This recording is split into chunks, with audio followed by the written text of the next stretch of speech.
Bayangkan, sebuah kekaisaran yang membentang dari Damaskus hingga tepi Samudra Atlantik. Bagaimana mereka melompat melintasi lautan untuk menaklukkan benua baru. Hari ini, kita akan mengungkap kisah luar biasa kekhalifahan Umayyah dalam menaklukkan semenanjung Iberia dan melahirkan Al-Andalus yang legendaris. Pada abad ke-7 Masehi, kekhalifahan Umayyah adalah kekuatan dominan. Dari ibu kota mereka di Damaskus, mereka telah membangun kekaisaran yang luas. Ambisi mereka tidak berhenti di situ. Dengan semangat jihad dan penyebaran Islam, pandangan mereka mulai beralih ke barat, menuju Afrika Utara.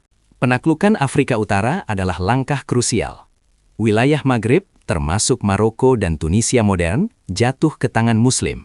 Musa ibn Nusair, gubernur Ifriqiya yang cakap, memimpin banyak kampanye ini. Dialah yang mengkonsolidasikan kekuasaan Umayyah di wilayah tersebut. Dari pesisir Maroko, mereka bisa melihat daratan Eropa yang hanya terpisah oleh selat sempit.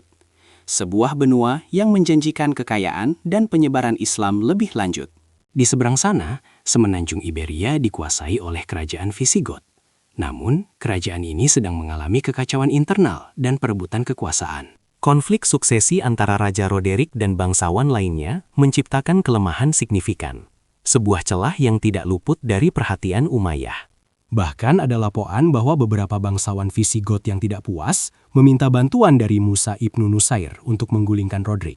Musa menugaskan Tariq ibn Ziyad, seorang jenderal Berber yang berani dan cakap, untuk memimpin misi pengintaian dan invasi awal. Tahun 711 Masehi adalah tahun yang mengubah sejarah. Tariq ibn Ziyad memimpin pasukannya menyeberangi Selat Gibraltar. Dengan sekitar 7.000 tentara, sebagian besar dari suku Berber, mereka mendarat di sebuah bukit berbatu yang kini abadi dengan namanya, Jabal Tariq atau Gibraltar. Raja Roderick mengumpulkan pasukannya yang jauh lebih besar untuk menghadapi invasi ini. Pertempuran yang menentukan tidak terhindarkan. Pertempuran Guadalete pada Juli 711 Masehi adalah titik balik. Meskipun kalah jumlah, pasukan Tariq berhasil meraih kemenangan gemilang. Kekalahan Raja Roderick yang fatal menghancurkan tulang punggung militer Visigot.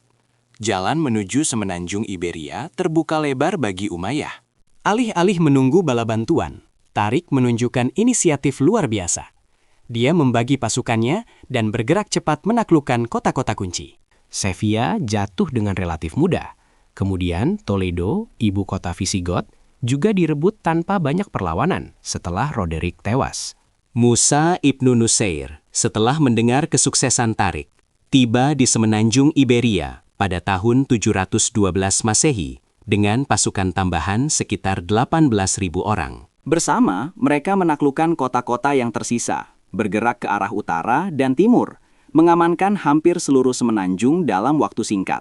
Cordova menjadi pusat kekuasaan baru, yang kelak akan menjadi salah satu pusat intelektual dan budaya terkemuka di dunia.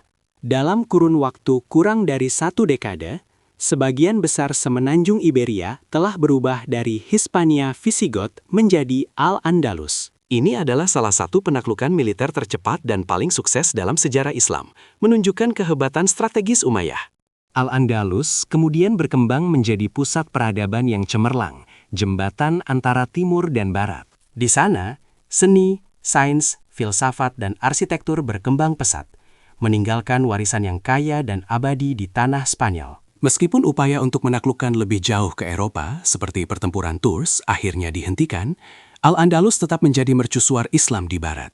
Penaklukan Umayyah di Spanyol bukan hanya cerita perang, tetapi juga tentang lahirnya sebuah peradaban baru yang memadukan budaya dan pengetahuan. Warisan mereka, dari arsitektur hingga gagasan, masih membentuk identitas Spanyol dan Eropa hingga hari ini. Kisah ini mengingatkan kita akan kekuatan ambisi, strategi, dan bagaimana satu peristiwa dapat mengubah jalannya sejarah dunia secara drastis. Bagaimana menurut Anda warisan Umayyah paling terasa di Spanyol? Bagikan di kolom komentar. Dan jangan lupa like and subscribe untuk update seru lainnya. Dari Catatan Edo.